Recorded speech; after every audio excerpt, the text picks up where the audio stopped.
What's up, y'all? Welcome to this week's episode of Brunches. I'm Sanj. I'm Camille. I'm really, really sad.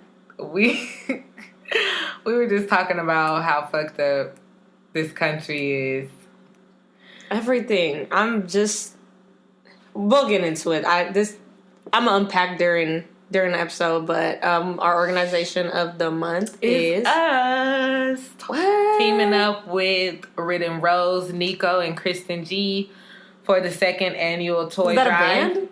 No. Oh, the way that you wrote that out, the names, I was like, oh, okay, wow. They're three separate people, brands, entities.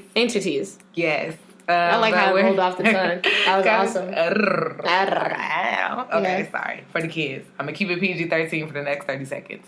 So, a Toy to Remember is a charity event with live performances as well as vendors that are going to be selling everything from, like, clothes to health and beauty supplies. So it's going to be open mic night. It'll be live performances, poetry, a little bit of rapping. I have to spit. Live art. Like, all of that is going to be there. And then it's a $5 entry, or you can bring a toy because we are doing this for children, to be our own little hood Santas. No, we need it. You feel me? We need it. Making sure that some children have a happy Christmas that may not be able to do so on their own. What an important thing, especially right now. I don't know. Like, for me personally, around me, I'm seeing the gap between like people who have money and people who don't. The poverty gap is really, really growing, and capitalism isn't stopping. So you can only imagine, the kind of shit that, kind of kids with less than experience over the holidays. I personally grew up like that. I didn't get my first Christmas gift until I was probably 14. Damn. Yeah, but I mean, in retrospect, it was fine. Yeah. But it would have been cool. So I think I'm always taking advantage of situations like this where you could give somebody a gift who wasn't, especially when they're not expecting it. There's some kids. That's my favorite. There's some kids who they just come into the holidays knowing they're not getting. Yeah. They're not. Maybe they'll get a $5 thing of popcorn, but they're not gonna get. And the thing is, they be cool with that. Exactly. They be good. So then, when you can one up on a kid who's actually grateful and shit, it's always cool. So this is really, really important. And anyone who's doing a holiday toy drive, I've had too much champagne and I'm in my feelings. So give the kids gifts, and you can have my money. It's all right. All right, let's move on. Follow Toy to Remember on Instagram, and we are also looking for volunteers. So anyone that wants to help out the day of that event, please follow us on Instagram. Our email is there for Toy to Remember. I mean, not brunches, but you can go there too for more information. Or just to talk to Camille. Why won't they talk to you? I don't know, because I don't have time for you guys. Toy to Remember. Follow us on Instagram, and we'll see y'all Sunday, December 3rd in Los Angeles. Let's move on. Keep the devil off. Keep the devil off. Keep the devil off. Gotta keep the devil off. Keep the devil off. Keep the devil off. Ain't worried about no snakes. But the good don't reach. It's 6 feet under. Lord be my witness. Gotta keep the devil off. So, Camille. Damn, that was fast again. Did you see that? The way it shot. That sounded nasty. Sounded gross. Young producer over here. Doing? No, obviously not. Did you see that? I just fucked up 4 times in 10 seconds. Other than fucking up 4 times in 10 seconds, how's your week been? What's on your menu? I've been fucking up for a million times in 7 days. That's how my week has been. Let's see. So if you multiply that by 24 hours and 7 days, and you'll have the fuck up ratio. Damn. Cross multiplying. Damn. X over E, all of that. So let's start with work. How's work going? I'm over it, so I'm not gonna get too deep into it. Sounds good I'm to me. very over it. One, I feel like it's weird because you have to read all of my. This is how I just spew all of my thoughts, and I figure it out as I talk. But so anyway, I be on the phone, right? And so I'm like, oh, hi, my name is Camille. Do you know that somebody called me Vanessa? They said, I'm sorry, did you say Vanessa? Now let me say that again. Hi, my name is Camille. Vanessa? Excuse me, did you say Vanessa? Now, why is it that white people, and this happens to me a lot, because I also had other things throughout the week happen to me where somebody asked me, like, how to spell my name. When I say other things, I mean niggas asking for my number. How do I spell your name? Is it one L? Is it I-E-L? Is it C-A-M-E-L? All of this shit. Why do people, and this person was not black. Camel. Like the cigarettes, like the animal, Camel. Why is it that people automatically try to put like some ghetto twist on my name or not understand my name when white people really have names like Shravosky? I will never understand that shit. It really pisses me off. And it pisses me off because I'll make calls at work or whatever. And I'm trying to get someone's email address. And they'll be like, yeah, my name is Jennifer Skolowski. And just put Jennifer.Skolowski@libertymutual.com. And then that'll be it. Girl, you're not going to tell me how to spell your name? I'm supposed to... You. So you're assuming that I know how to spell... Skorowski, and you can't spell Camille. Do you notice that a bunch of those crazy names, when you type them into Microsoft, they don't have the little red squiggly line under them, but if you type in Marquise or Latrell, then all of a sudden Microsoft is like, excuse me? What is it that you're trying to say?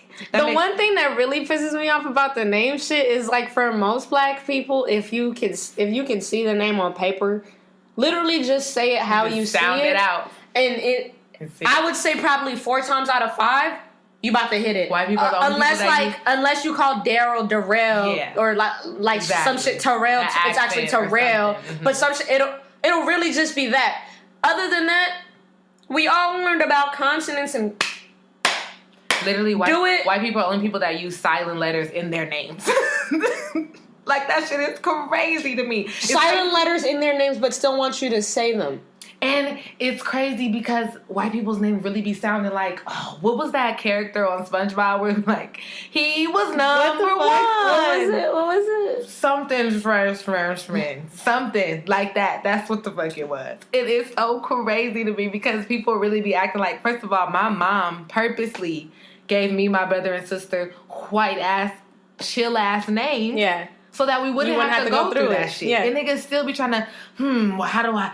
Like, Camille, come on, my nigga. Also, your name is fairly common. It's not like the first when you see it on a piece of paper. That probably is not the first time you've ever seen the word Camille. Seen the word, and I even tell people, which now I've strayed away from quite often, but I say, like Bill Cosby's wife. Now I don't like to say, that. I try to use a different reference. But also, Camille, fun fact, is a French boy's name. It's like a common French boy's name, which is still why white people should know that shit. Like, ain't that y'all ancestors or something? Yeah.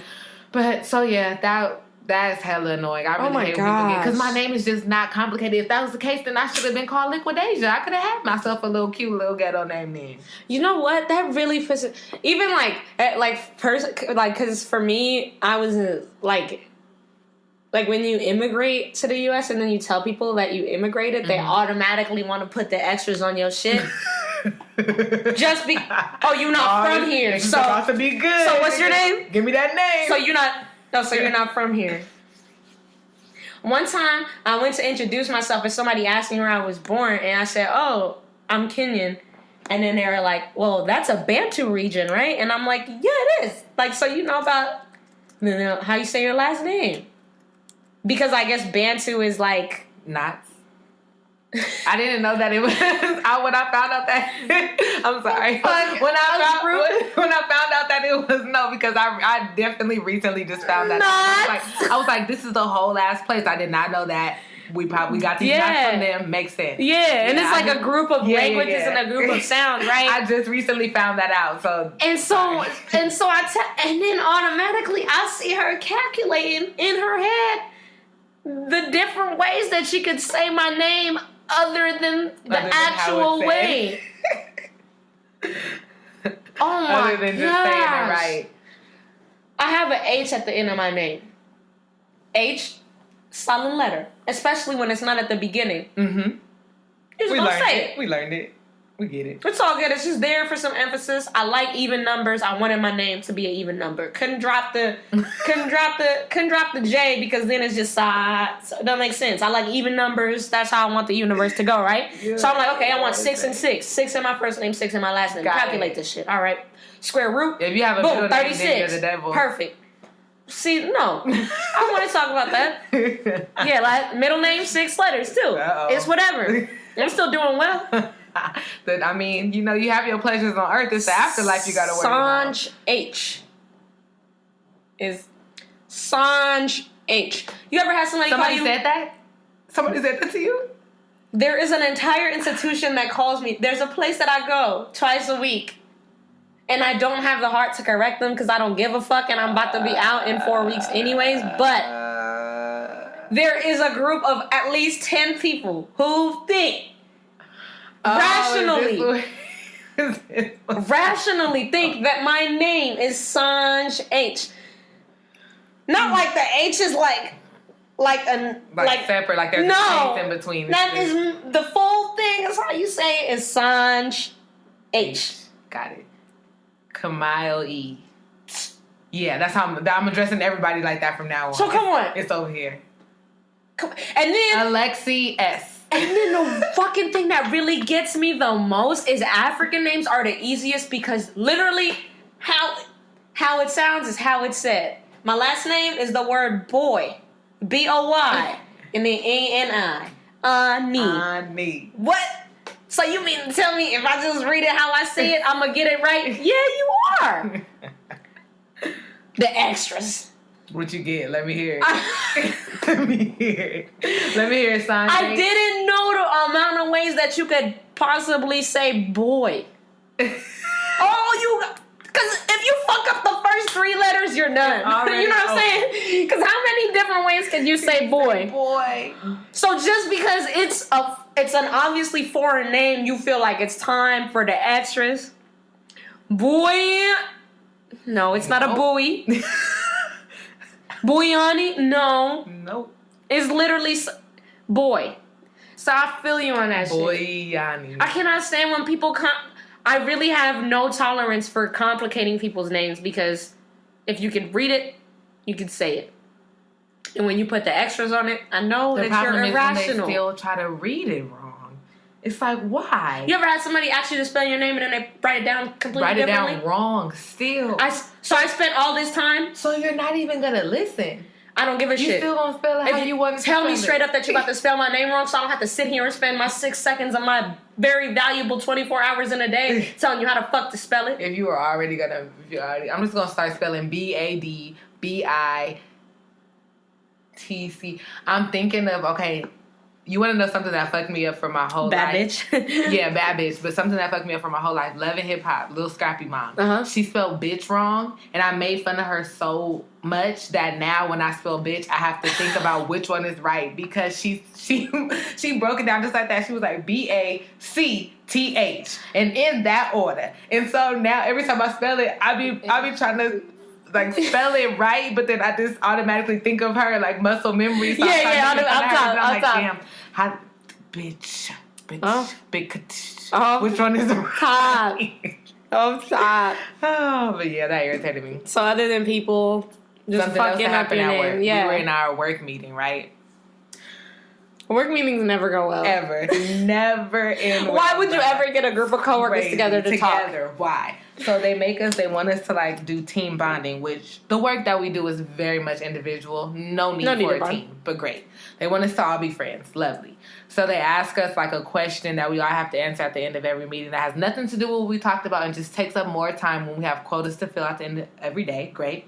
So our boss asked us, are you a glass type empty or glass type full type of person? And when someone asks you that question, what liquid do you always imagine that's in the cup? Right. So that was an interesting question. Icebreaker. Some people said orange juice. Never heard of that shit before. That's weird. Why wouldn't it just be water? That's crazy. Or wine, maybe I'll accept. But orange juice, what? Well, maybe it's like 11 a.m. What time is your meeting? A bunch of the whites said milk as well. Probably whole milk, not even 2%, not even almond, cashew. Crazy. Milk. Glass half full with milk. But that's not the important part. So this one girl who she has been she rubs me the wrong way in every way. Like a bunch of the things you've never met a woman who can rub you the right way. That is also correct. That's also correct. Whatever. Wait, pause. I just want to say that a couple of my straight friends, like, were really like, oh my gosh, do your friends really be on your head for being straight? And I was like, yes, my nigga. They clown me every day. I got some shit to get off too, but let me They go in on me every day for my decisions. Oh, straight ass. Oh, suck a dick ass face. Oh, dick in a pussy ass. Nigga. Oh, dick in the pussy. Oh, dick in a pussy ass nigga. Oh, dick receiving ass nigga. Oh, call a nigga up for a DA ass nigga. So you about to... Oh, so you about to just put a condom on. Oh, okay. This is the way I live. So anyway. Yeah, she do be getting that motherfucking heat. And if y'all want to get right, move on down to San Diego. I'm going to give y'all some electric gate therapy. Maybe get y'all minds right. We've been trying on Camille for forever. I don't think that our calculations is right. Keep drawing up that formula. But the thing is, if it works for you, I know it's going to work for everybody. Like, you're like, you got to start out with the straightest person ever and just trickle on down. Once we crack her, we know we got me cracking it ball. What was I talking about? The lady at work. So yes, she rubs me the wrong way. She's always like girlfriend, like she's one of those type of ones. So she was talking about, she was like, oh, well, does anybody imagine their cup half full with objects? So like food. We're like, no. She was like, oh, well, I imagine mine with cereal because, you know, I pour cereal inside of my cup because I'm ghetto. No, but you're in a hurry. I really do not like... I don't like when black people assume that when people say ghetto, they mean black, because that's disrespectful to our own selves to think that way. Off top, yeah. But also, when I know that the person saying it is saying ghetto to mean black, it pisses me the fuck off. And that's exactly what she was doing. And I just, like, shut down the rest of it. I was just like, all right, can I leave now? Like, I'm done with this meeting. Because she's done so many other things to let me know, like, what type of white she is, you know? Yeah. So that was hella annoying. Like, just to hear, and that's not even a context to use ghetto in. You talking about cereal in a cup? Get the fuck out of here, my nigga. It's very irritating. So that was me. That's all. Well, that wasn't all that work, but that... I'm going to give a little educational tip right here. Go ahead and get it. Because, like, for me, I hate when... I really, really, really, really hate when people use the word ghetto. Like, in general. Mm-hmm. In general, I hate it. When it's used the wrong way. If you're using it in, like, the factual way of the way that the word was created, which... For the Jews. A ghetto is a part of a city, a place that is occupied by minorities. That's what a ghetto is. And the word ghetto really got popularized in New York when Jewish people were moving from Europe and were congregating, because nobody would hire Jews at the time. Mm-hmm. So a bunch of poor Jewish people living in a neighborhood was called a ghetto. A Jewish ghetto. That's what a Jewish ghetto is. Lack of economic opportunity because they are Jewish. So, a phobia of their religion groups minorities together, and that's what a ghetto is. So, yes, a ghetto is a group of minorities, but it's so specific that when people use ghetto widely to just describe shit... Like putting cereal in a fucking cup? No, you're in a hurry because you're late for work and the bowl won't fit in your cup container. You're in a hurry. In your vehicle. In your car that you're driving to your job. Guess what? Real niggas in the actual ghetto can't even relate to what the fuck you're saying, so stop romanticizing that shit. Oh, that's so ghetto. Get the fuck out of here. You can't describe something as ghetto. Something is either a ghetto or it is not a ghetto, but you... It's not an adjective. It's like that, no. It's there's a definite... There's a... fucking definition for what a ghetto is, so I get really irritated at people using it, especially because sometimes that, like, it's romanticized. Mm-hmm. It's like being crafty when you're not having money. Yeah. And that's not called resourceful.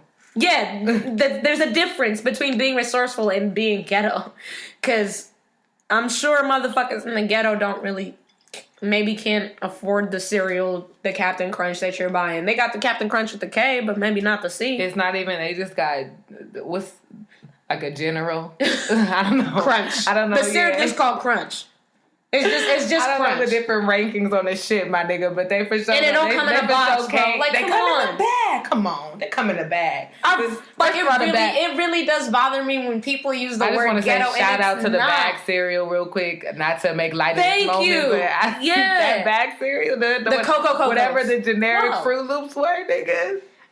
Nigga. On point. But high key, the fucking Honey Nut Cheerios that come in the bag are way better than the Honey Nut Cheerios in the bag, in a fucking box. in the bag. Way better. I don't need that fucking beef. Even when I got to a place where I could. I'm not gonna answer. I was gonna say I'm never. So we might as well just The homie is calling me, but I cannot answer this phone call just because I don't know what he would say when I answer this. But so that you can move on with your week, my general point is like, as a word and as using ghetto, like those are specific people who like that's their life. So they don't necessarily think of themselves as ghetto, that they're literally just trying to survive. Niggas are not just putting cereal in their cup for no fucking reason. Like that shit is really whack to me. Ugh, I hate when people use the word ghetto. I just hate it. I don't think we should use it unless we're talking about neighborhoods. Boom, and there you have it. Don't use that shit, especially if you using it at work in the wrong context. Really, there's no that you shouldn't, even if this did apply, right? I wouldn't necessarily use the word ghetto in the workplace, even if I don't know. I think to describe when it's just unnecessary. For what? So yeah, that was me at work. I also wanted to say just randomly. Ooh, okay, I have a question to ask you. Should I wait to talk about everything else? Let me just tell the rest of me that happened this week, and then I'll ask you this question. So I went out on a work night, I mean. I was gonna say. I'm just used to saying on a school night. Oh, I get you. But it was cool or whatever, but I went to like this like not a networking event because it was still just niggas. You went to network. I went to network. Yes, yeah, you went to network. Right. Whatever other people were doing, their business. This DJ that was like hosting the place that we went to, he like saw I was tagged in one of his posts on Instagram, and so he saw my Instagram, clicked on it. I only got like 2 pictures of me. He liked those or whatever, liked all my pictures. So I went on his page to see what's up, like even just to see like you about to be the DJ, like. I'm about to go to this place. Let me see your vibe or whatever. Not a looker. Well, if anybody likes any of your pictures twice or more, you have to go. I'm gonna go you see. gotta just go to check be up on nosy. it. Just let me go see. You feel me? What if that's weird? You feel me? I gotta see what's going on. So anyway, I look. Yeah, it's fine. I look. He just posted 2 pictures that day. He has on an outfit. Was it an outfit or an outfit? It was an outfit. It was your outfit. It wasn't a fit. It was an outfit. Outfit. It wasn't a fit. It was an outfit. My outfit. It wasn't a fit though. It wasn't a fit. It wasn't a fit. It was the outfit. You feel me? An ensemble, if you will. So anyway, we get to the event. Tell me why this guy has on the same outfit that he has on in his pictures that he posted from a night before, and you knew that you're the exact like from the same hat, the same shirt, and he had 2 buttons. Like it wasn't buttoned all the way to the tip top. He was showing male cleavage. It was a plaid shirt and red pants and a hat. He didn't even put on white pants or dark jeans or keep the red pants and put on the white tee, a different hat even. Something. I couldn't see the shoes, so probably had on the same shoes. He had on the same thing. So that meant, did you shower? Did you change your socks? Between events? Your drawers, man? I hate, this is not the first time that this has happened to me. Well, I can't say this happened to me because these are not niggas that I deal with. But this is not the first time that I've seen men do this. But sometimes I think that, which honestly confuses me about straight people, straight women especially. So they don't shower and they don't change their shirts. So that's weird that you're attracted to them. And that's really strange. I was not attracted to that nigga. Oh, I believe you. So what do you mean? First of all, he had a plaid shirt on. That's done. He had on he had on the baby shower outfit. Camille was telling he had on the baby shower outfit. Hold up. This nigga, Camille tells me that this nigga has a plaid shirt on. Say less. So the story is over. He had on a baby shower Not only outfit. do you have a fucking plaid shirt on, you have the audacity to wear it twice with the same pants and hat. He had on the "It's a Boy" outfit for the gender reveal party. Oh my god. Yo, like that's real laziness. I don't even want to call it laziness because there's 30 minutes out of a day come on, you could do something. But I'm not gonna act like I don't repeat outfits, my nigga. I'll do it. What I'm not gonna do is knowing that I'm a DJ and that I host events, post a picture of myself the night before with the outfit and come to my next event the same day with the same outfit. Yeah, because asterisk, we both are, financially squeezed. No, I don't call myself, I'm financially squeezed. Got it, okay. All right? So, it's never no shame in ever... Nigga, I do laundry, which means I repeat the fuck out of outfits. You know what I'm saying? Like, that shit is not... I get it. But it's hella disrespectful to post a photo of yourself in the outfit and then come out. When you're hosting something, you're not even being a low key. You know that all eyes are going to be on you. Yeah, you got to buy a new shirt. That's crazy. Even leave a tag in just to take it back. I don't care. Even change the pants. Because he had on red pants. Like, not even just regular denim. And he could have gone with the blue because there was some blue in his shirt. So he could have really went in with the okie dokes. Like, it was crazy to me. It was really crazy. I was just like, niggas. And like I said, this is the first time that I've seen niggas do this. Question. Do you think that they shower in between outfits? I have to believe that you don't. I have to assume that you didn't shower. I'm so sorry. Really? Yeah. So you didn't. I'm assuming that you've been out all day. There's no other reason why you wouldn't change. You've been out all day. You've been out all day, shitting and shit. Did you brush your teeth? Shitting and shit. Oh, man. I hear shitting and shit. And you better have just sat there all day like this and not did anything until it was time to leave again because he's sweating, you moving around. Like, even when I'm just cleaning up my place and shit, running errands, I get a little, I'm not sweating, but I feel a little overheated enough for it's disgusting. I'm gonna just hop in the shower. Pussy. That's it. And I don't know what it's like to have a dick, but I know that they just like kind of just stick to one thigh or whatever. I don't know. You can go ahead and take the reins on this conversation. Go ahead. Tell them what the dick does. You never just pulled one out and it was just stuck. That did happen to me once, and I was like, did you bathe? No, baby? You're not going to put baby powder on this? Not baby powder. Do they have dick deodorant? Dick deodorant? He was like a middle school boy that just sprays Axe everywhere after gym. Because the commercials told you. Can I tell you a foul story? Did you do this? No. Oh, okay. I would never tell a foul story about myself. Got it. No. In middle school, bro. Niggas was just starting with the puberty, right? And so shit is stinky. Especially the boys. You smell terrible all the time, right? But where I grew up, like, niggas ain't had the money to be buying deodorant and shit, right? Like, we were younger and we were not necessarily the age where your parents give you money to buy deodorant. And they not about to go buy you deodorant because they don't think you're grown enough for deodorant. Got it. So, school dances. This was 3 years straight when this shit happened. For 3 years, 6th through 8th grade, before school dances. They would meet up in groups at the fucking gas station. Okay. Go in the gas station. Put the deodorant on. Put the cap back on. Put the deodorant back on. Go grab the Axe. Spray the Axe. Put the Axe back on the shelf. Peace out. Not $1 spent. Did they dine and just steal the whole deodorant? No. I'm sorry. They were nice enough to put the deodorant back for the next customer. You have to steal the whole deodorant. I'm so sorry. Please take it. I would give it to them. First of all, at least they were courteous enough to put it on. At least they wasn't just like, fuck it. Give me, at least they did try to find a way, but you have to just take it. Like, you give me, it ain't no half. Just like I was saying, I don't want a nigga for attempted murder, either murder or nothing. Take the damn deodorant. Just take it all. So maybe you can have deodorant for tomorrow. I don't need you to only smell good. Imagine me, a young tenderoni in the 8th grade. I meet a nigga. He not musty. You feel me? Imagine him only not being musty on the day we have dances.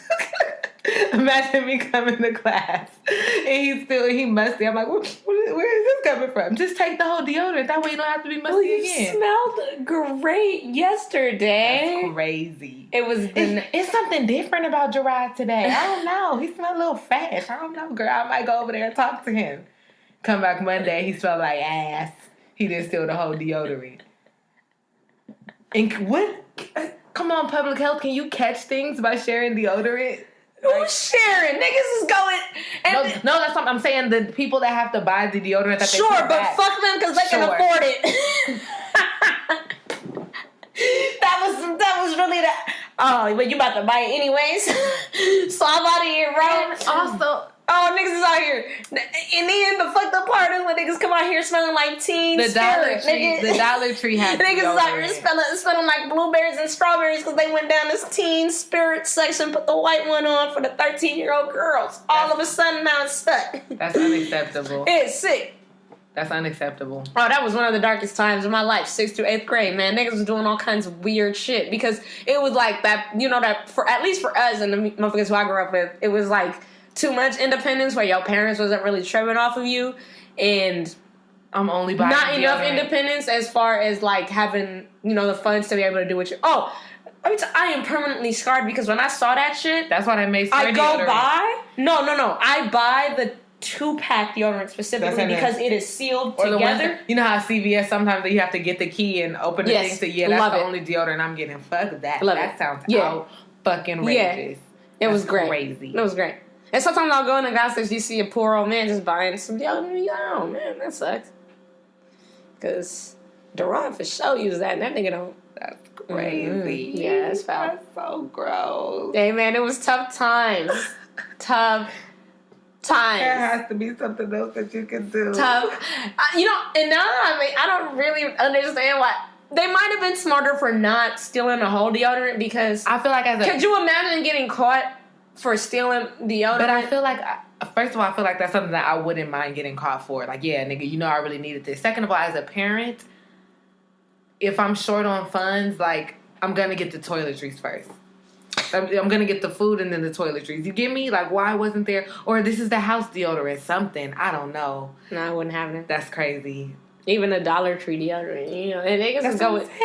Niggas was going in there for the dub. So they was getting the top notch. Yeah, because mama. Oh, you gotta be kidding me. Yeah, no, fuck that shit. I'm going up there for niggas $7.98 a bottle. This shit must last for years. They like, nigga, this new Lil Jon came out. I can't be with this Dollar. I can't be with this Dollar Tree deodorant. Nigga, 48 hours, so I gotta come back to the gas station for 2 days to put this motherfucker Have you on. heard that new Lil Jon shaking like a star shaker about to go up at this dance? I gotta be with the Dove. I gotta get the Arm & Hammer, okay? I can't be caught Added baking soda, bitch.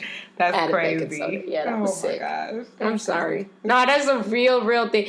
And I be telling people about this just to know the fact, like, people do this shit. I don't buy shit all willy-nilly now. That's crazy. I buy sealed things. It's like when I saw that, cause I'm like, ugh. You don't want a 13-year-old boy?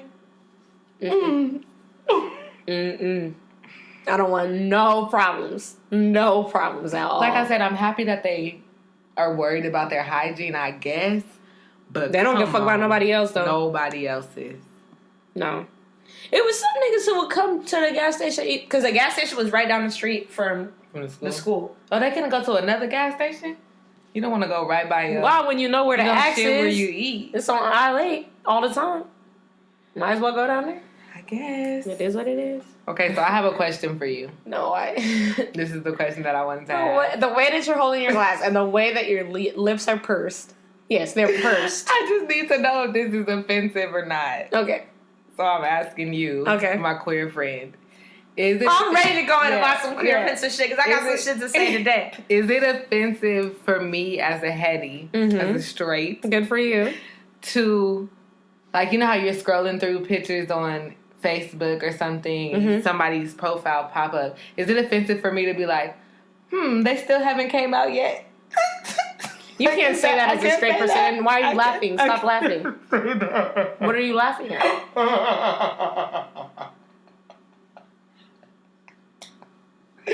You've never looked at you trying so hard not to laugh. Whatever. You never looked at. You never just been. I can laugh, but I can't. You laugh. can't Okay, laugh. I'm sorry, I'm not laughing. Oh, dick in a pussy ass bitch. I've definitely, D.R.A.M. I've definitely been scrolling. Like I really was like, I'm gonna ask Times this because I don't know. I genuinely don't know if I'm allowed to say this, but I'm like, this nigga still haven't came out yet. So, but the thing is that there, you know, like in all reality, it's steps you can take out of the closet.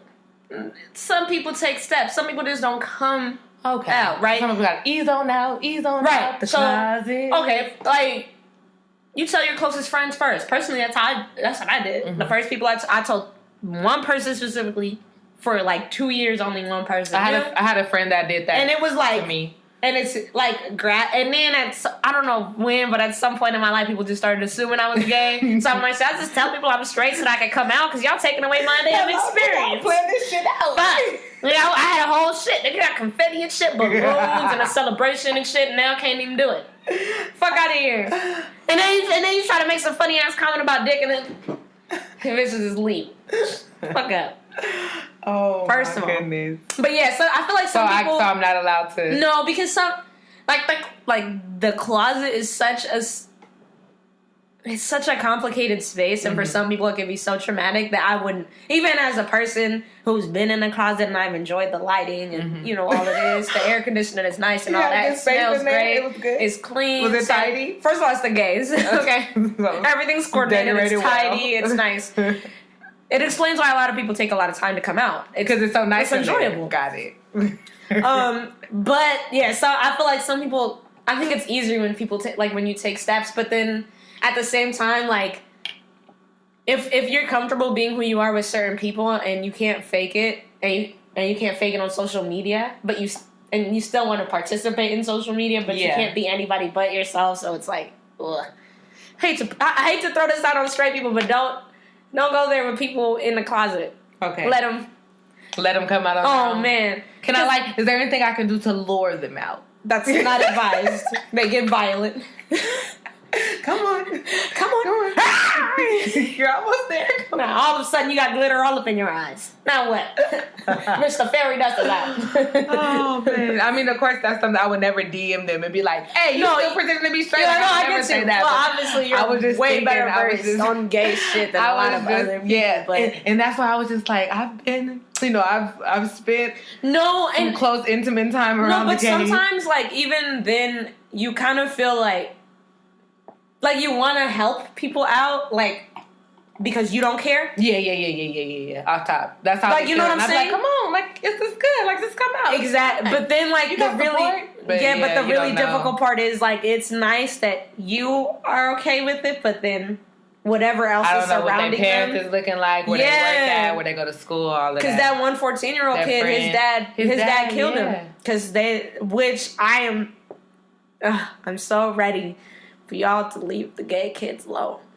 I really hate it. At the end of the day, that's a child. Like, at the end of the day. And then also, when it comes to black men, like, sometimes you don't even get, even if you're not gay, you don't necessarily get the space to express your femininity, even if you're not, because it automatically means that you are. Just any kind of, nobody will ever let you be. And that's so damaging. And that's so damaging to have to deal with, like, me as somebody that dates men. Like, to have to try to help undo that shit because you're scared to show your feelings because you were taught that that's gay to feel. And then at some point you also end up growing into a man and you do become a grown-ass man and you do end up having mannerisms that are yours and you do end up having masculine parts of yourself.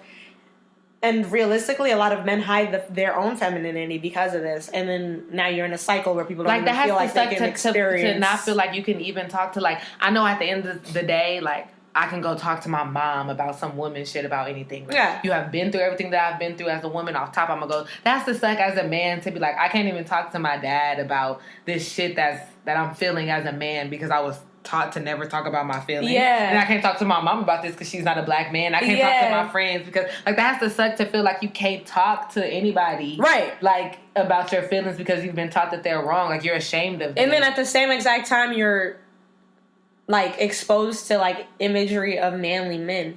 to remind you of who you're supposed to be. Mm-hmm. So not only are you constantly thinking about the fact that you can't even access that part of yourself, but you're seeing people live happily, or pretend at least, and are able to perform this like masculineness. But that's like one of the most difficult things, is like feeling like, I see that you're in the closet, I want to help you out because I accept it and I'm cool with it and I'm fine and everything around me is fine. But then sometimes you never know, like some things could keep people in there, I guess. I'm sorry, guys. It's cool. I'm still like, I'll probably say about 35%. I'm 35% straight. You 35%? That's what you give me yourself? Come on, with a curve, I could turn that 30% into something with a curve. What, 45? Because you got 15. I told you, we're still not over the majority. I need a wingman. Nah, I'm good. First of all, y'all niggas out here in the club wearing the same damn outfits. I want no part. Bitch, I've been in the closet too long to know that there are way too many shirts in that motherfucker for you to pick out of. To come out in the same shit, nah, get the fuck out of here. I'm not dealing with that. I'm not dealing with that. It was honestly awful. I'm not dealing with that. There were other things that happened last night, but I don't even want to talk about them anymore because that was just awful. But yeah, that was it for my week. That was the highlights of my week, I think. What about you? What's on your menu this week? I really had a lot of low lights. Really living the low. My week was okay. Like, it was cool. Personally, I'm just going to school and shit like that. But I feel like there was a lot going on this week that was like just weird. Like the kind of shit that puts you in a stupor. Like I said, I mentioned the kid who, it was a black kid and his dad actually murdered him because he thought he was gay. I thought it was his stepdad. It was his actual father. Was it his stepdad? I'm not sure. Oh, well, I guess let's go with we're not sure. We're not sure which one. I also tend to make things up in my head, like as a coping mechanism. Yeah, I get you. So it may. I'm not sure. I couldn't read too much into it because, like, that's too much. No, it's just like, why would you? Sometimes you read into shit and then it just heightens your own paranoia, and you have to be aware of, like, just don't be paranoid and shit like that. So that shit was really, really trippy because I think one thing that we really don't talk enough about is, like, homophobia in the black community and how harmful it is to people who do identify as queer or gay or LGBTQ, like shit like that. It really hurts me when I know that there's kids who don't even feel safe just being themselves. Like, that is one of, like, reading that story was one of the saddest shit because I'm thinking about, like, every time this kid comes home, what kind of performance they have to put on or how they're thinking. Because at the end of the day, most people are trying to, like, impress their parents. Like, you want your parents to be proud of you. Realistically, like, you get good grades and your parents pat you on the back. That feels great for somebody to be like, hey, I'm proud of you and what you're doing and shit like that. One thing that my mom used to tell me and my sister used to, like, argue really, really, we used to argue, fight really, really bad when we were younger. And my mom used to always tell us, like, you know, when you're out in the world, you experience people not liking you because you're a woman, not liking you because you're black, bullying you at school for whatever reason. So when you're home, and that should be the one place that you feel loved and feel welcome and blah, blah, blah. Yeah. Off note, that would be the only time me and my sister would get along because we would laugh at my mom like, she be like, this is not that fair, blah, blah, blah. But my mom used to tell us that all the time, like, home is supposed to be your place of peace. Wow. Like, she will always, like a safe, reiterate that to us, like, your home is your safe space. That's supposed to be your place of peace. Yeah. So I can't imagine coming home, like, and that's even more turmoil than outside. Like, I'm already getting all of this from my peers and from everybody around me, and now I come home and my dad don't like me either. So, like, where do I feel a safe space? Yeah. Like, and my dad doesn't like me so much to the point that he murdered me. That's fucking crazy. And I think, especially to never feel at peace or for men and specifically black men, it's so much more difficult because you're already hyper masculinized, so for you to ever show any kind of femininity is to go against the grain off top. It does not matter what your sexuality is. Like, this kid is dead and we actually have no clue whether or not he's gay.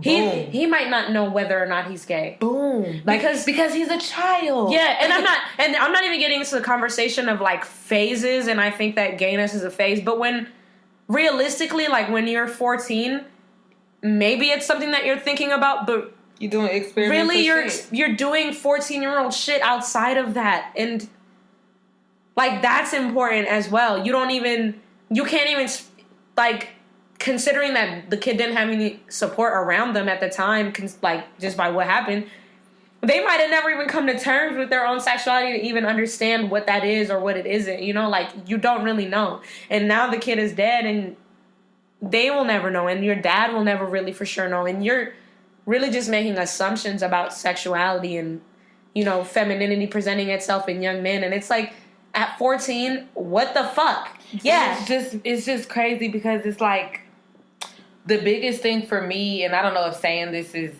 well, I can see how saying this would seem like kind of problematic, but it's just like, for me, it's like, I genuinely don't care because it has nothing to do with me. Yeah. Like, as far as who you like and who you love and what you do has no impact or reflection on what I do and what I like and who I do. You're not fucking with my money. You're not fucking with my people. So I genuinely, so if someone, like, not have people come out to me and I just be like, oh, okay.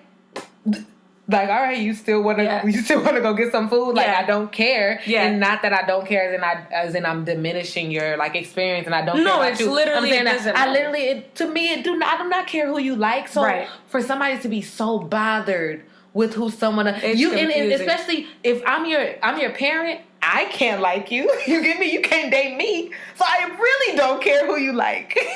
It's not like you telling me that if I'm a mom and my daughter comes to me and says that she likes women, it's not like her telling me that she likes women means that I can't date her or I can't, like, you get me? Like, that don't have shit to do with me. Man, that's always been the mental. I know there's so many other layers to it, but the most, like, I break things down to the most basic level. Like, that's just how I am. Makes sense. On the most basic, simple level, I don't care. Right. I don't care who anybody dates. Right. It don't matter. I don't care. If it's the same sex, different sex. As long as you're not dating my nigga, I really don't care. And that's it for me. So why is for you to care so much to the point where you want to take their life because you're so mad at what they're doing that has nothing to do with you? There are so many things that I do every day that have nothing to do with you. Can you imagine the years in prison that you're about to spend and what you're about to be incarcerated for? And, like, how gross. You can't shower. You can't get that off. The sad part is there's so many men who would support that. Like, you get me? There's so many men who would, I don't think to that extreme, but be like, yeah, I don't know what I would do if my son was gay too. Like, that's like a hype. Like, what would you do if your son was gay? Nah, fuck that. Don't say that shit. Like, you get me? It's a whole. I really hope not. It would be in my best interest to believe that is not true, but it would be difficult to ignore. I am so sad over, like, just because. In all reality, and I think a lot of, like, people who are straight don't know this, but most people who are queer at some point have tried to not be. Like, literally. I can definitely imagine. You just put your best foot forward and you're like, listen, I suck at this. I'm terrible. Let me just see this if I isn't even myself. Mm-hmm. And I've tried. You try it and you put your best foot, like, okay, this is a person who I see as feminine, or this is a person who I see as masculine. Let me emulate their behavior. I know someone, and it doesn't work out. I know someone whose mother, like, you know that scene on Mean Girls where the mom walks in and is like, do y'all need anything? A condom, God love you. Like, I know a mom who knew that her daughter was going to have sex in high school and was just real chill and very kind of helpful about it because it was obvious that her daughter was gay. So she just wanted her daughter to have sex with a guy to, like, make sure that it's like a good way to, like, positive. Not as a way to, like, oh, well, let her make sure, but just like, well, she's gonna have sex and then realize that she's not gay type of thing. So I'm gonna just let that happen, completely ignoring the fact that your child is a child. Like, you get me? So I've actually seen that shit with, like, gay people in my life. Like, that's crazy because at the end of the day, gay or straight, you're still a kid. You're a child. You're a kid. That's also another thing that my mom used to say is, like, no matter what you are, I don't want you dating. Yeah. I don't care if you like girls or boys, Camille. I don't want you dating. That's it. That's it. That's the end of it. No, like, but so at the end of the day, you're a child still. So that's and crazy. the same. You can imagine. I mean, even then, that's not even uncommon because I think for most people, like when you bring somebody home of the opposite sex and you're not necessarily, you don't perform your gender the way that you're assigned, your parents can get excited over it.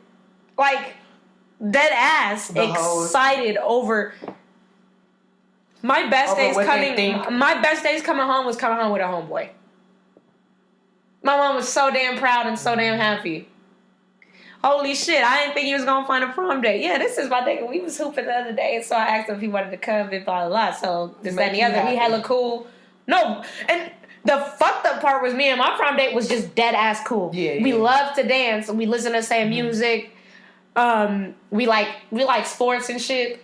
And so it was just dead ass homies. The crazy part, not to cut you off, is something that has always like hit home with me, and I don't want to make this about me because I know that this is totally not my experience. No, go ahead. But just talking to you and like my other friends that I have known, like for as far as I've known you, you've been open about your sexuality. Yeah. To think at the fact that you had to sit there and go through a fucking prom with a nigga when I like, you give me like when you didn't want to. You can't picture it, huh? It's just, it's not even that I can't picture it, but I just think about how it like, thinking about that must have been irritating. Like, I don't want to do that shit. Like, I've seen pictures of so many of my homegirls with straight hair and eyelashes on. Like, I've never seen my bitch in nothing but sneakers. I know that she didn't want to do this shit. That's crazy to think, to have to, like, you give me, like, I think about that shit that really has made me, like, I'm not even gonna lie, that has made me sad to think about some of my gay friends where I'm just like, you really have to sit there through that shit? That's and when bullshit. you know people now, you can sort of even, when you see a photo, you can recognize the discomfort. Easily. That may be like, even I probably couldn't have recognized during the time that I was taking my prom photo, but now when I look at like for you being like, oh, this is like the only way that I've ever known you, and then to see a photo of like some, and you like, I think you don't look like every photo that I've seen of y'all. I'm sorry, y'all just be sitting there like, I'd be like, how could everybody around you not see the fucking obvious discomfort of this bullshit? Yeah, like it sucks because I always say like, I'm somebody who has, you can ask 10 different people about Camille and they'll all tell you the same shit on myself all day. Yeah. So just to have to think about not being able to be myself. Yeah. Like, that sucks. It's a privilege that I never knew that I had until I had so many close queer friends. Yeah, to tell you, and like, then to see, like I said, see y'all niggas in heels and makeup. Like, what the fuck is this? This is outrageous. You talk about my nigga that come through with the French kicks every time I see her. You talk about me and her could have been dress shopping this whole time and I didn't know. That shit is crazy to me. It's crazy to have to, like I said. Bitch, you still got them shoes? Can I borrow those, bitch? So you mean to tell me this whole time, Sounds, when I've been trying to do wing eyeliner, you could have helped me? you mean to tell me that you could have helped me do my shit? Fuck. But which segues into my next point. I've been on a lot of gay shit lately. Okay. Just thinking about identity and all of that shit, and then like this story specifically made me think about like homophobia, especially like among like black communities, and I'm not even talking about like generational homophobia to where you can't address it. Like sometimes out of respect of a parent, you can't necessarily talk your shit how you want to talk your shit. Mm-hmm. But hopefully among friends you're able to. And I say hopefully because I don't think that's a reality for. They just be fake supportive, or they just won't talk about it and secretly won't agree. Yeah, and mm-hmm. I think for black queers, I think it's really difficult. In a lot of my friends personally, I don't have any homophobic friends because if you're homophobic, we're just not friends. Sorry to break it to you, Stas, yeah. But I think you're going to hell. I think I gotta let him go. No, I'm telling you that I'm secretly homophobic, and I just, all those nights that I went out to Hillcrest with y'all, good for you. I just didn't approve. Good for you. So I know about 3 women who think they have your number. And have been dialing horrendously for months. Y'all done helped me learn how to mac these bitches. I get free drinks from bitches too. Y'all done taught me. Hey, I be out here too. I gotta be real. I be selling y'all out, especially some of y'all mask flip presenting ass motherfuckers who be showing hate. I be like, look, go play that motherfucker over there. I think they like you. And then what? Now you out $6, bitch. Yeah, don't look at me like that. Anyways, but I think that like in social situations, I feel like black queers sometimes, although you have a voice, I think generally you still get silenced, because when I look around, I don't have any friends who are straight and homophobic. I do, on the other hand, have a lot of straight friends who are problematic. Okay. You know what I'm saying? Where your words or the things that people say are not rooted in hate. They're just rooted in not knowing. Hey, I can be the first, you know what I mean, to say there has been a bunch of shit that I have said or done, and I'd be like, when I think about it, I think that was like not the right thing to say or do, like, for sure. And I think that confuses people who have problematic thoughts, and I think even the word homophobia, like I've been saying it for like years. I think that we should come up with a different word other than homophobia to describe what we're experiencing, because most of the time I come up homo with illiteracy, maybe? No, not even that, because there's people who the term homophobic is like you're afraid, or there's something about phobia that scares you about this. And most of the time I don't think that people are scared, they're just haters. You're not scared of anything. You're not threatened by me. You're just a pussy ass, hoe ass, bitch ass nigga. And also, I think it's very important to know, and there was a listener letter about this on the read that I'm just going to play for you. You just have to listen to this part because it's so funny. Most of the time, because like, what did I just say 5 minutes ago? I don't care because it has nothing to do with me. Most of the people that are homophobic have some shit that they have not worked through. Exactly. Where it's actually internalized. You are like either upset that this person has been able to figure out exactly what it is that they like and what they're attracted to. Maybe something happened to you that you haven't been able to digest or understand yet. 100%. So a lot of that homophobia comes from you, from within, from you having something that you don't understand within yourself. Like I said, that ain't really my case. I'm good over here. Like, no, seriously. So that's where it comes from. It's literally you. The phobia is you. Of your something own inside. Exactly. I totally agree. And sometimes I think like, and it honestly, it took me way too long to get to the point of where you're like, wait, maybe they're working through something and are projecting their hate on me. Because it's weird when you walking down the street and you just being you, and then like you don't, like half the time I don't really notice that I'm different until maybe I go to like the restroom and then somebody will remind me or something. But other than that, I'm just Sanj. You want faggot? You. Oh shit! And then if you and then now you remember. Look, I was about to say if you a nigger faggot, then it's just all over. And then it sucks because now it's like I have to fight.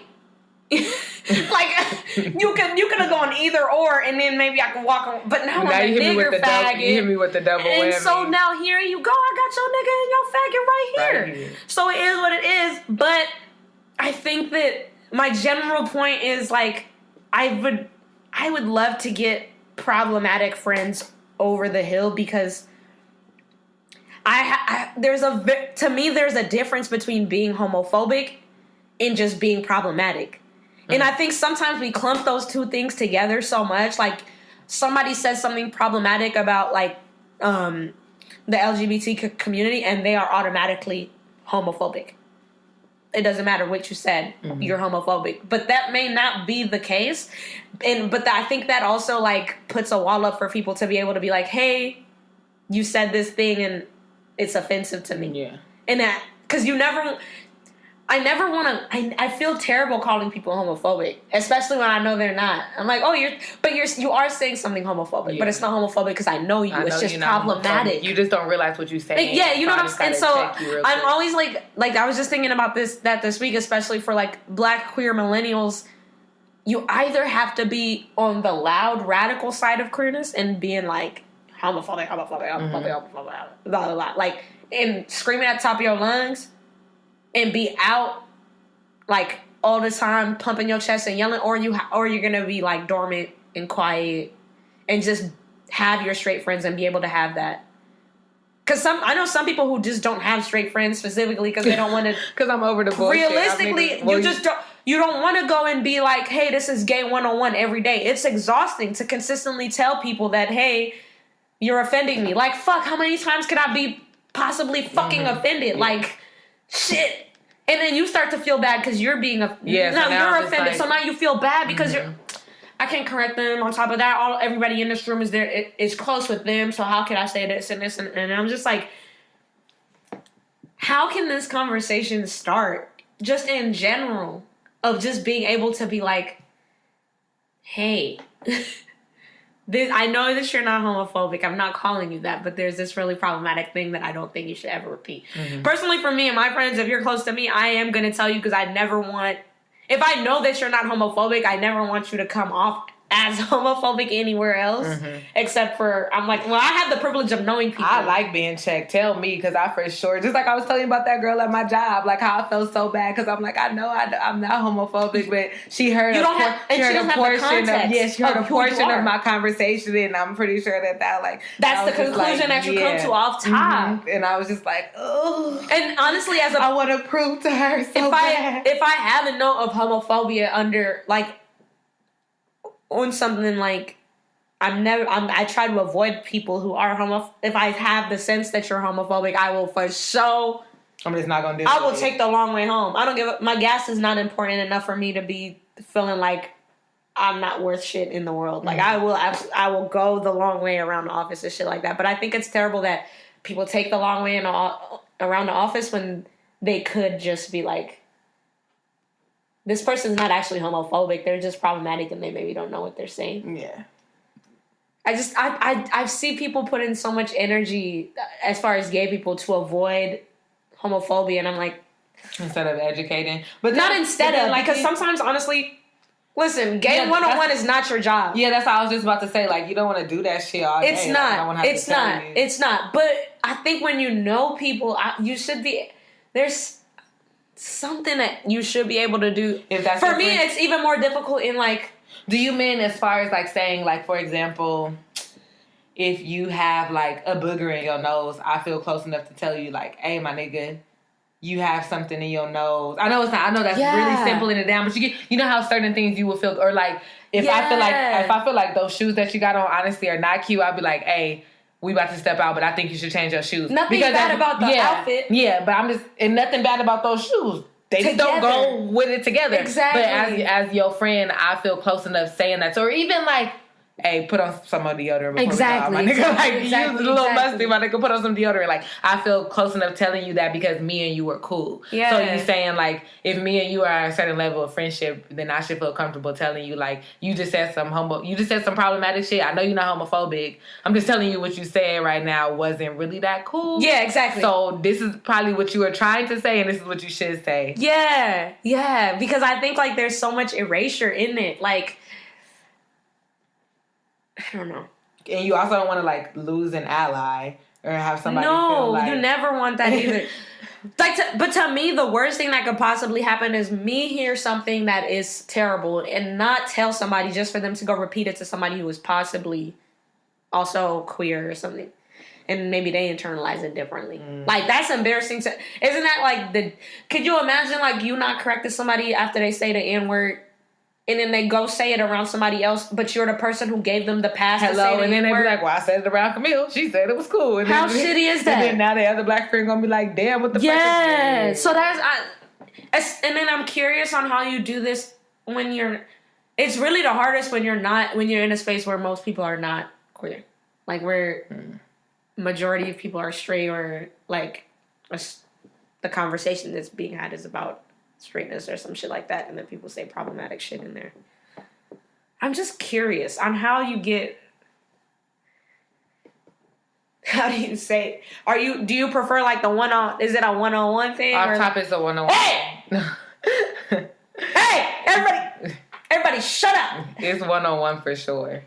It's definitely that is some fucked up shit. It's definitely one-on-one. Because that'll be the best way that I'm receptive to it, too. Because then, like, you know how we live in an age now where everybody's trying to, like, not even being defensive, but where people, like, for example, people try to retweet some shit to correct the mistake that you made and try to make you feel dumb just for it come up for them. For that, so it's just like, nigga, do you really care? Don't come up off my problem. Exactly. Do you really care that I learn what it is you're trying to teach me? Or you're just trying to show off that you... No more. Yeah, exactly. So that you're less problematic. Exactly. So I hate that. I would need it to be one-on-one, like, for you to tell me, like, oh... I think it's so instrumental for people who are queer in Black spaces to just, because it's like the little shit that we just gotta correct, and then hopefully Black gay kids don't die as much. Like, hopefully just be, don't say that. If something is killing your spirit and you're an adult, could you imagine like somebody else being younger than you and killing their spirit? Just because being a teenager is hard enough. Yeah, it ain't even about... That shit is crazy. Yeah, because every day you got... Especially when you Black, because every day I'm Black, I gotta wake up and play this game. And wake up, racist or homophobic? So just to have that shit. You know, I was reading, because, you know, all the sexual assault stuff that's been going on, too. Yeah. And I was reading, like, a bunch of tweets and stuff this morning, and it was just asking, like, these girls were like, oh, my husband asked me, have I ever been sexually assaulted? And I immediately said no. But when he said that, I only thought of rape. But in actuality, I've definitely been, like, groped and all of this shit throughout my whole life. And I was just thinking about high school. And, like... That was sexual. I don't want to... I don't want to go... A part of me is saying I don't want to go there because, like, it was all fun and games. They didn't mean it. Like, we was all just cool. I laughed about it. So like, you go automatically making excuses for the people who were actual... It was funny. Like, I was the girl with the big butt. Like, blah, blah, blah, blah. But there were so many times where niggas was literally... I was at my locker and my ass was just grabbed. And I turned around and everybody just walking. Nobody know who did it. Like, that shit happened to me every day. Like, that's crazy. I conditioned myself to think that... Because other people think it's funny. Was okay because it was funny just because I was a thick girl in high school. Like, damn. And was a nigga sexually assaulted all through high school? I think I'm going to have to go ahead and say yes. And a whole bunch of other people were and all kind of shit. You get me? You get me? But then it also comes to that shit where, like, you know, well, for a woman, I've also never not been known as, like, I've also been very in tune with my body always, so it's like, oh, well, you know, she had on these shorts. She liked to twerk her ass all day. So it's like, damn, did I condition myself to be okay with being groped all the fucking time just because I know that I have ass and I like to shake it? Mm-hmm. Did I make excuses for niggas just grabbing my ass all the fucking time every day? And you're sorry, I know that was a weird transition. I was just thinking about being teen, how I was saying it was hard being a teenager enough, but and not even recognizing the fact that you're going through something when you're going through it, and then you like it's a joke. And I've heard you tell these stories I know 3 years ago, and in a joking way until you tell a story for the 15th time, and then you looking around like damn, and you thinking like really thinking like oh. For an example that I tell all the time that is really something, not a regret. Well, I will say a regret that I have is, but I've always wanted to play volleyball. Uh-huh. My whole life I wanted to play volleyball, my nigga. But my mom, my dad, my coaches, everybody around me was like, that's a good idea. But what you won't be is in those fucking shorts. But like, I literally could not play volleyball because of the outfit that they motherfucking wore. That shit is crazy. I really always wanted to play volleyball. But mom was like, I'm so sorry, sweetie, but you're not supposed to be walking around in spandex. Like, that's just not going to happen. I'm so sorry. Your ass is going to be so like... crazy. That's crazy. That's crazy that a nigga But it's like these normalcies that we slide, though. Like shit that we just take for granted as, like, regular experiences that are, like, these mini traumas. It was pre-taught to me. I had... my older cousin used to tell me, like... I used to have pants, like, you know, Limited 2. Do you remember Limited 2? Yeah. And they used to have, like, writing on the booty or whatever. Yeah. Rockefeller. That's off-brand. That was at the swap meet, y'all. Rockefeller and Rockaware and Baby Fat and Apple Bottom and all that shit. Like, that has stuff on the bottom. Yeah. My older cousin, like, pulled me aside one day and was like, you know, you really shouldn't wear things with writing across your butt. Mind you, I'm no more than 14 when she had this conversation with me. She was like, you shouldn't wear things with writing across the butt because that's just going to attract more attention to you. You already have ass. You 14. So, like, being conditioned all the time to just being conditioned that what you're wearing is going to cause this to happen to you. Like, you have this ass, is your like, body. Take care of it. You can't wear It's your this. Like, you responsibility. can't wear this. You can't do that. Like, that shit is just crazy. Because when I was thinking about it, I'm like, damn. I know as far in my adult life, I'm very aware of the times that I have been sexually assaulted. Yeah. But I'm just thinking about shit like middle school and high school and thinking back like, damn, niggas was really going through this shit my whole fucking life and just thought it was a game or just thought, that's something that happened. I have ass, so it's going to get grabbed sometimes. That's just it.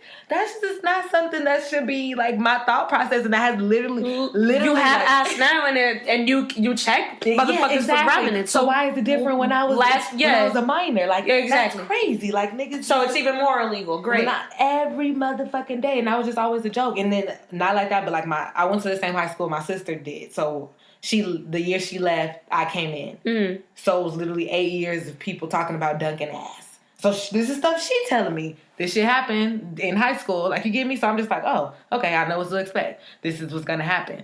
And mind you, I skipped. So I'm a year younger. So when I first went into high school, I want to say I was 12 when I first went in. And it's seniors that were juniors when she was a senior. They seniors now that are trying to get at me or making remarks at me and shit. So I'm going home telling my sister, and she's like, hey, this is my little ass sister. But just because she has ass, like, you get me? And that's just shit that literally I've just always been told, not that it was wrong, just it's gonna happen. You need to mitigate it. Yeah. Also. One that I need to... You need to be the person to direct figure out how it's gonna happen. Like, wear looser pants, don't wear this, don't wear that. And also, it's gonna happen. So we just gonna tell you this is how you make it happen less. But it's gonna happen to you, girl.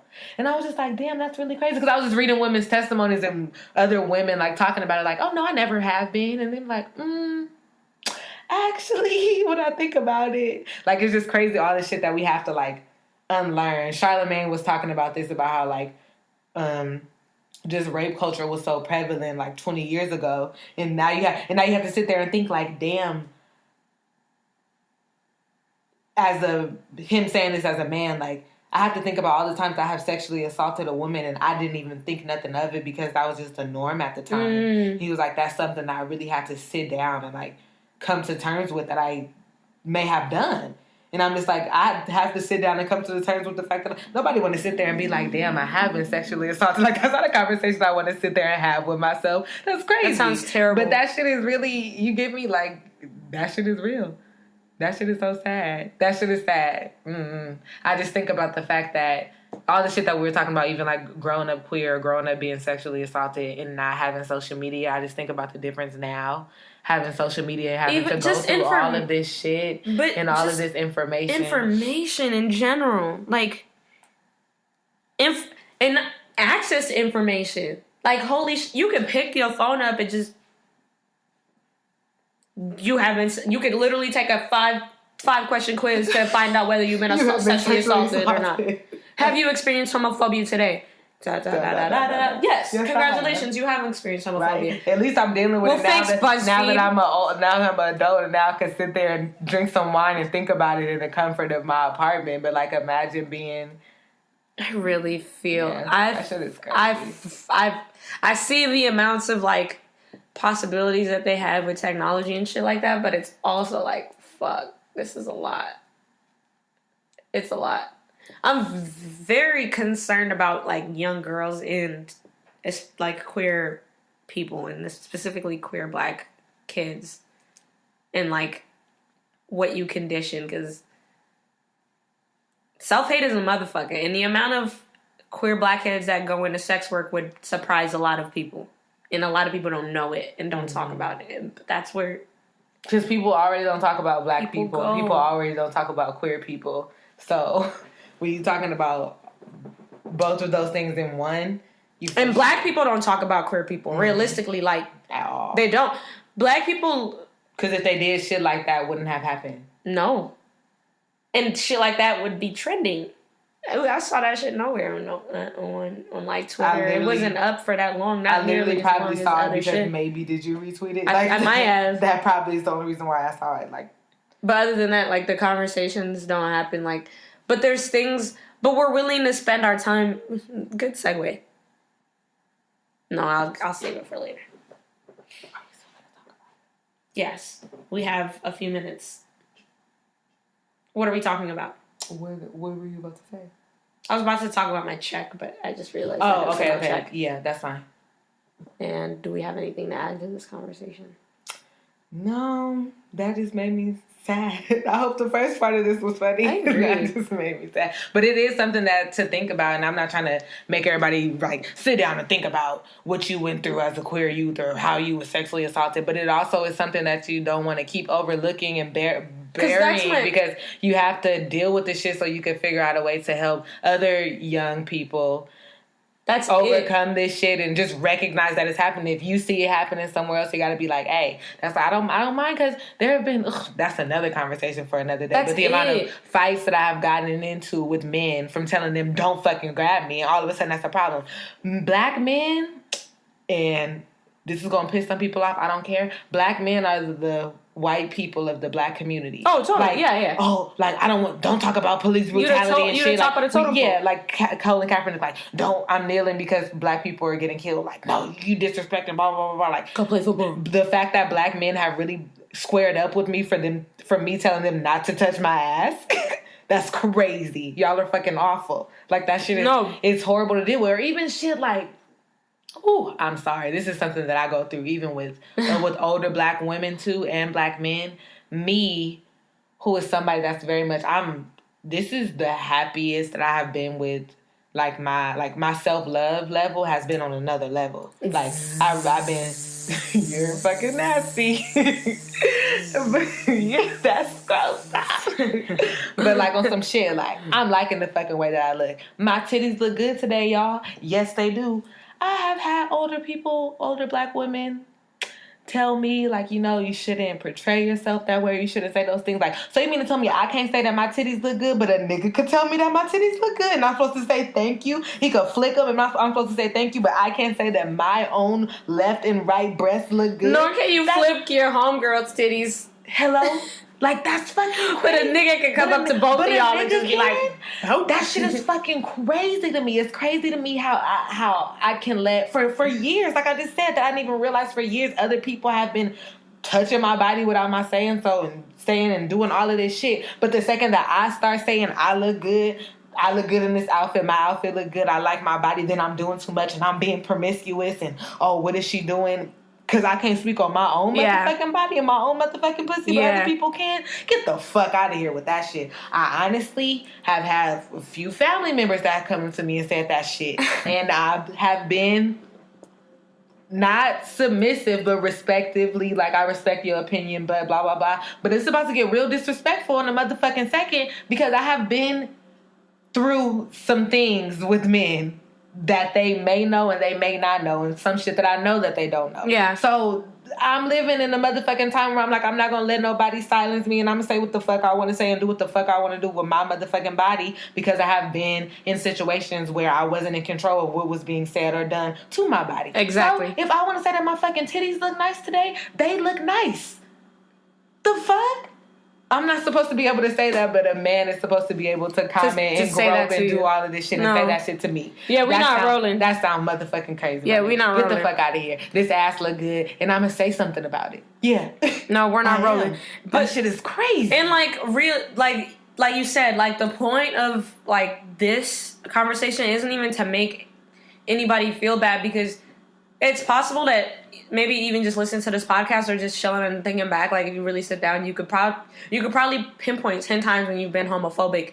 That's not the point. If you're not there anymore, congratulations to you, and move on. And then also, like you said, recognizing when these things are happening and just being able to speak out. Or if you're if you're like a family member of somebody who might be queer or might be struggling with either their masculinity or femininity or anything like that, I would just be a resource and just be there, because like it really made me sad to see that this kid's parent was willing to go this far just to stop their kid from being gay. Mm-hmm. And not only that, but I think a lot of us who are queer, we grow up and you end up ostracizing your family.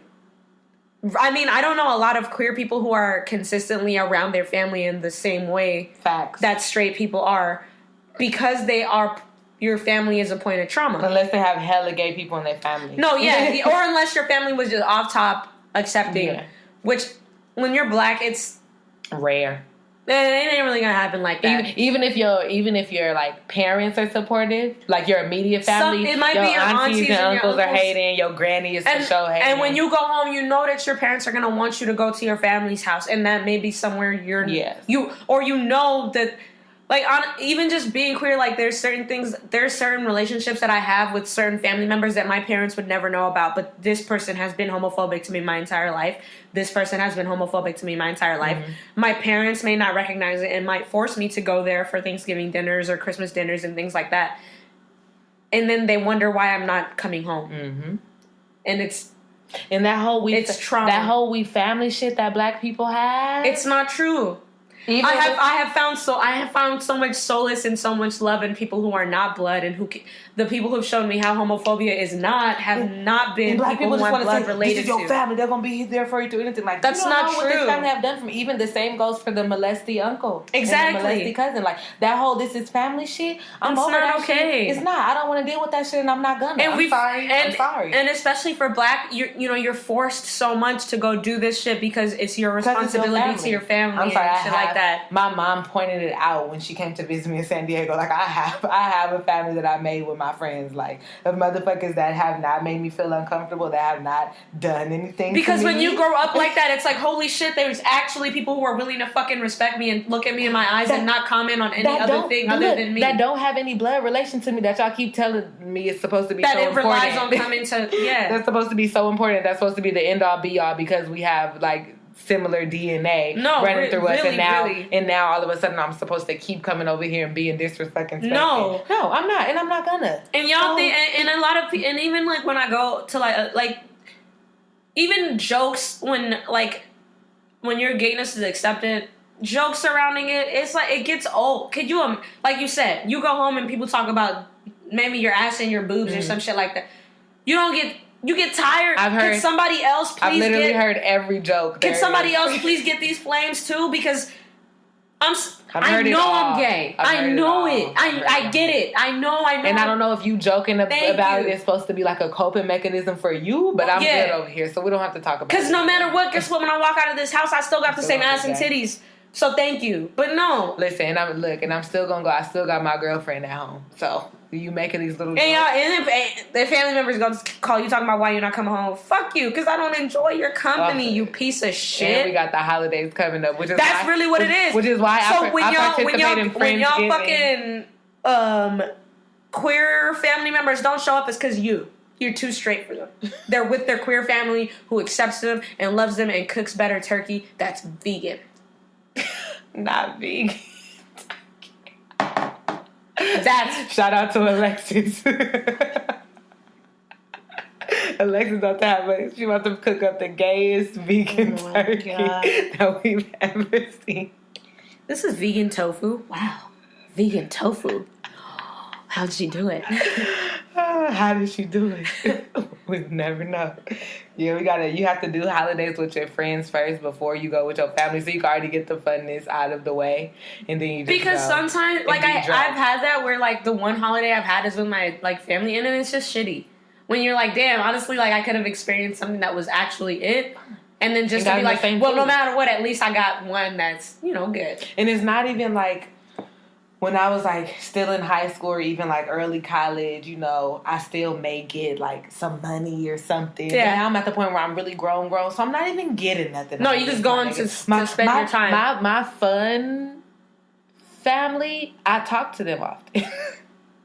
Or we follow each other on Instagram and shit. Or I know, even if I don't talk to them often, I know that I can. Like, you get me? Like, I pretty much hang with the same ones. Yeah. So, I've seen them already. So, I don't want to be over here and talked about how maybe I should stop doing this and maybe I should stop doing that. I don't want to hear that shit because I'm not going to stop. It's shit that maybe those Thanksgiving clapbacks that they do on Twitter are great. Because it's the shit that maybe you shouldn't be doing either. Are we going to talk about it? No. So, leave me the hell alone. I love it. I really don't have time for that shit. And then also with me being I'm the very youngest out of 27 grandchildren on my dad's side, and I think I think like 6 on my mom's side. I'm the youngest on both sides of my generation. Oh, okay.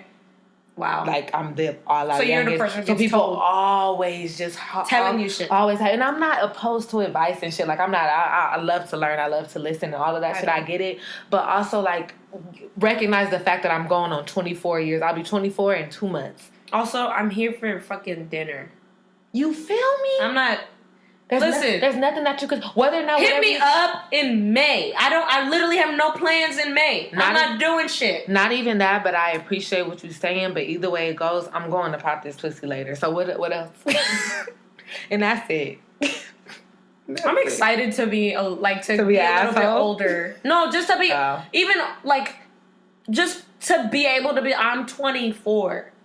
Shut the fuck up. I'm 24 at this point now. I like pay my bills. That's what I'm saying. That's what I was about to say. At this point, we both live on our own now. Like, there's literally nothing else that you can tell me. No, you can, but just pay my rent. I will happily sit my ass here and listen to you. If you're gonna call me with a lecture, you have to pay my phone bill for that. Give me some money. You have to, or else give me some you cannot be upset when you get hung up on. Oh man, that perpetual youngness shit. I'm out of here. I'm ready for it to be done. I'm ready for the attitude that I'm bringing to motherfucking the holidays this year. I'm really at the age where I will really fuck your friends if you keep on talking to me. I didn't come here with my mom. I drove over here on my own, bitch, so I'm out of here. Because motherfuckers always, you can't leave because your mama.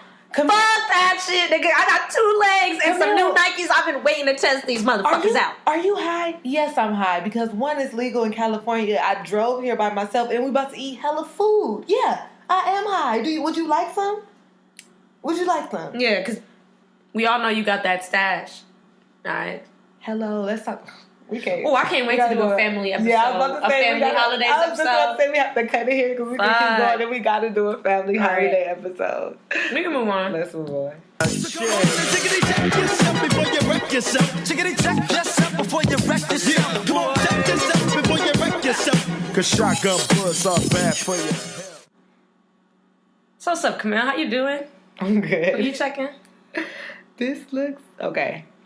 Okay, so I don't know if this is really like I know it's kind of a check, but so the dude that came to put in my internet, I'm on the phone with my sister and I walk in and he's already started because they was a high speed one, so he has to do all type of extra shit. Like, so I'm on the phone with my sister and I'm walking up and at the same time my sister puts like she lets me speak to my nephew or whatever. And she's like, talk to your auntie. So I'm always like, oh, hi. So I'm in a baby voice and I'm like, hi, handsome. And the guy turns around. And he's like, hello, ma'am, how are you doing? I said, oh, no. I'm sorry, I'm on the phone. Like, first of all, just off top, definitely did not look like my type. Didn't look like anyone's type, right? It seemed like he honestly have watched one too many pornos when you installing the fucking cable line at the girl's house and she's like, a handyman. Oh my God. Like that's what it seemed like was happening because he just looked so gleeful. And I was like, oh, I'm sorry, I'm on the phone. And I was also speaking in a fucking baby's voice. I said, hi, handsome. Handsome. That's what I said. Is that how you want bitches to holler at you? Well, is that how never been hollered at, so you don't know how. You think I'm going up to niggas on the street like, hey, handsome, can you give me some dick? Can you just give me a little bit of dick? That shit was crazy. That was wild. Give me some. That would be it for you. That was crazy. Chew toy and shit. He really turned around and was like, well, hello. And it wasn't, you know how some people like, you could tell that they're joking. Yes. He was dead ass. It was awful. So I'm checking you for thinking that the bitches is not hollering at you like that. Just give me my internet and go. It was crazy. So that was it. So who are you checking this week? I'm not sure. I'm not specifically sure, but then I guess if my check applies to you, then it's you. If you listen and you like, oh damn, I did do that. Oh, I thought you meant me. I'm like, son, how many times are you gonna check me? Like, no, you're only allowed to check me. Like, just in general. Well, I am actually specific. I am definitely checking Jay-Z at least for sure. Okay. I'm checking Nipsey. I'm checking all my favorite rappers. Being on title. I don't give a shit. This is bullshit. So Meek Mill went back to jail for violating his probation. I guess I should preface by saying this. most of my personal work and professional work is in relation to incarceration and to abolishing that whole system. And so I have a good understanding that the system is broken and is specifically meant to target, black people. I get it. Like, I agree. But it's not sad that Meek Mill is in jail for 2 to 4 years. It's sad that anybody is incarcerated for that long for any reason in our system. Because they're really just there to, make more money for the system. And I get all of that. So that aside, I don't know if I've ever seen, like, social media or hip-hop as a whole, like, specifically champion somebody, and I'm talking about Meek Mill, who knowingly violated his probation. A year ago, he went into court, and Nicki Minaj and a lot of other people defended him, and the same judge who sent him to jail this time was the same judge who let him off last time. But when he was let off, they said, hey, here's a list of things not to do while you're on this probation period. I would love a cheat sheet to life that tells me what not to do, and if I avoid this, I will make millions and millions of dollars and stay out of trouble. You made a good point. Something that you really stuck with me that you said is that, like you were saying, a lot of people have to go through this with being on parole. Being on parole and being on probation, yeah.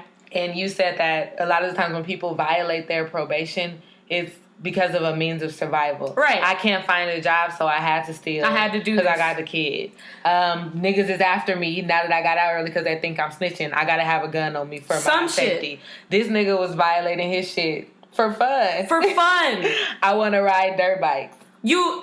I want to get high. I think that was a point that I didn't think about before. Like, niggas is really, the justice system is fucked up. That's one thing we all agreeing on. It is a crazy, crazy fucking system. It's but fucked how up. do you operate outside of it, and how do you make sure that you don't end up in there? Exactly. And if you gave niggas a cheat sheet, here's the things of you. Hey, don't do this. We will not send you to prison, and you'll be able to make millions for the rest of your life. And we're not asking you to not do these things forever. If you just consistently, because he's been on he had like 2 more 10 years. But he's been on for like 10 years, right? But that's because you keep violating your shit. Like, your probation, if you just be real, look at Gucci. He was just strict. He been out for a little over a year. He was just strictly did what he was supposed to do, and he was off. And main thing. So, like, if you could just do what you're supposed to do just for a little bit of time, you could go back to riding wheelies all through the street. It'll be fine. Because that's not even my problem. My thing is so many other niggas in Philly who we could be championing, who violated their probation, who deserve to not be incarcerated. But for me to see people specifically signing a specific fucking petition to get Meek Mill out of... So you want Meek Mill to be incarcerated and look at all these other Philly niggas and be like, hey, they got me out of here. Or are we gonna sign petitions for everyone who violated their parole and is in jail for 2 to 4 years? That's bullshit to me. And especially when he bragged about violating his parole. Exactly. Even when him and Nicki was together, because I know all the Nicki bars, and she has a bar where she says, "Testify to the DA for my nigga. Testify for my nigga to the DA's face." Like, I'm about to lie for my nigga. Realistically, and that's to the same judge. How many other Philly niggas could get Nicki Minaj to take the stand for them? Like you already have such a big advantage. Really. It's really shitting on a lot of niggas who work to get out, but just still end up in the system because shit is just pushing them back down. And like, to me, Meek Mill is a person who could have went to Philly, bought a great crib, put bikes in there, buy bikes, make a fucking thing in your home where you can ride your bikes inside your home. You want niggas to move your niggas into the house. So I'm just saying, I'm just thinking, like, if you could make millions, what are the things that you would be willing to do or take away from your lifestyle in order to just remain successful? But not even permanently. You just really just have to not do these things for this short amount of time. And the saddest thing to me was just watching people champion this specific person, but we not gonna champion all other Philly niggas. Like, if I see another petition specifically to get Meek Mill out, I think I'm gonna lose it. I'm deleting Twitter. It's so insensitive to all the other people who are incarcerated, who don't have petitions, who are not famous enough, who don't have the bars or the intro to get y'all interested. Attack the entire system. Yeah, that's all I'm saying, because just getting Meek Mill out means it's another nigga who that judge will definitely have to take his place. Also, no matter what petition y'all sign, it's not gonna do come anything. If signing petitions got all this shit done, shit would have been done my tuition would have been free. I would have been a millionaire. I'm telling you, crazy. 45 wouldn't be president. Goddamn. Let's sign a petition to not have him president. First, we would still be slaves if petition work. You don't think that? Come on. They would be signing the shit out of these goddamn a slave petition. Yeah, they'd be like, we only need 50,000 more signatures. We are 50,000 signatures back in line. We are 4,999 signatures away from getting slavery back. Yeah. Off top. For real, come on. That's all. I'm just saying. I'm not here for it. But so I hope that Meek Mill comes out and all the great things happen. But that's all I have. All right, let's move on. I love it when you talk to me, my cash machine, my cash machine. I love it when you talk to me, my cash machine, my cash machine. All right, San, so who are you tipping this week? This week I'm tipping Black America's favorite couple, or at least top 5, Will and Jada. Shout out to y'all. Thank y'all so much. So much for Venmoing that $5 million. Do you know that was a lie? No. Do you know that they did not send that nigga any money and Tyrese is really just crazy and we really have to pray for him? They didn't send that nigga $5 million. Why not? But how did he shut up? Because he is a lie. He just is crazy. They literally released that we did not send that nigga money. Is what they said in a nice Jada and Will way. We want to thank. I still would tip them for calling him and checking on him. Like that was nice of them to do. Really, really grateful. But they didn't send this nigga no money. Anyways, for pretending to send this nigga money, because this nigga has I don't think they said that they would. I think he has just been ever since the fictional $5 million was sent. He been a little bit better with. He made shirts that says his daughter's name rocks. I think you should have. I saw that. But you know what, Will and Jada, thank you for fighting a good fight and doing what y'all could do. And just thank you for always being like the Black parents of our community. Trying to at least use your influence to make sure that this fuck shit no longer happens. Thank y'all. Also, that's whose album is coming out on the 17th. Jaden. I thought you were about to say Will Smith. I was about to say, like, please, Lord. Yeah, Jaden. No, Jaden. Jaden's album is coming out. And Willow's album came out last week, too, and it's pretty good. Yeah. Hey, yo, T-Pain is also dropping an album. I think we should all go buy it. I wonder how he remixed. The thing about T-Pain is that he doesn't really need auto-tune, so maybe he finally let it go. He can actually sing. He said he's not. He said he's not letting. Because he doesn't feel like that's his lane. He feels like he makes better songs in auto-tune. Okay, well, he knows how to do it well, so I'm not even going to talk shit about him. He's done it the best. He said, you know what? King. Travis, Quavo, let me show y'all how to really do this shit, okay? For real. He's son done. He gave us Travis and Quavo, so let's go buy this album. Or download it, stream it. What about you? Who you checking? I'm at the bartender. Man, they said that T-Pain started the bartender stripper war with that song. All right, let me say who I'm tipping so we can just close this out because I'm not having any. He started the bartender war by tipping the bartenders instead of the strippers, y'all, because that's the anthem. And then everybody started doing it, and that's how the war started. I don't want any parts in this war. I still don't know if I may have to go down that carear path in the future. Oh, so you don't want to pick a side yet? Pick no sides, because whoever wins, that's where I'm going to go to if I need. All right, KD. That's right. The next chapter. Cupcakes and milk, cupcakes and mizzle. That's what I'm calling it. Fuck. What about you? You sipping? Tiffany Haddish. Oh my gosh, I'm so excited. She's gonna be because it comes with the asterisk. What is it? Nazi. Yeah, comes with the Nazi. Yeah, but you know what I was trying to say. Yeah. Yes, I like that better. Comes with the Nazi. Oh, I thought she was making the what is that called? Taylor Swift thing. She's going to be the first black woman comedian to host Saturday Night Live that has literally been on since 1834. So that's crazy to me that there have been no when you think about all of the black women, the funny ass black women in comedy, and the fact that there were black men who were on there. So the fact that they didn't champion and you know how black women always riding for black men. The fact that they didn't do that shit for us. It's crazy to think that Tiffany Haddish is going to be the first. That's just crazy. Man, congratulations. So yeah, no shades are like congratulations to her, but that's crazy. It's so crazy that this is the first. Like, and I'm really thinking about like, damn, not a one, not even one. That's sad, actually. That's extremely sad. Maybe we should be checking SNL. I don't know. That's crazy. And I don't like SNL anyway because they talk so much.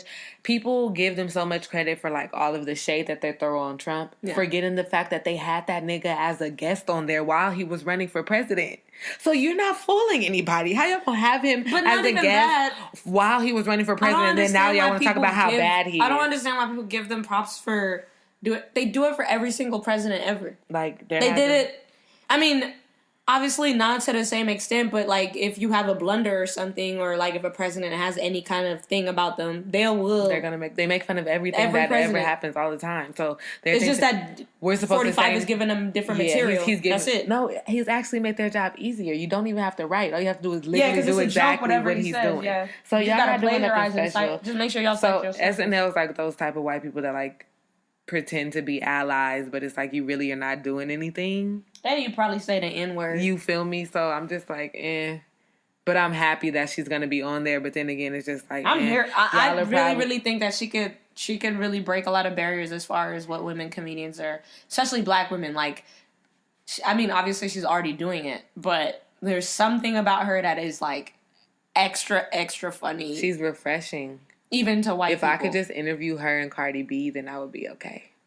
And I feel like I would actually be a perfect candidate to do that. Can I say that I'm almost ready to hop off? I'm not ready to hop off the Cardi B train. Nah, because I liked her mixtapes that she put off before this. It's not my... See, the thing that's happening with Cardi B is the same thing that happened with Migos. I've been a Migos fan, and then now everybody hopping on them, and it's making real Migos fans kind of get irritated. You get me? Like, I already was liking Cardi B with her trash mixtapes that she put out. Like, I already saw the potential in those. You get me? I have a theory that Takeoff... Do you mean Offset? Oh, damn. Offset. All right, y'all. So make sure y'all follow us. Offset is trying to make the change off her. I have a theory. I could see that. I could definitely see him being the type of grimy nigga to do that.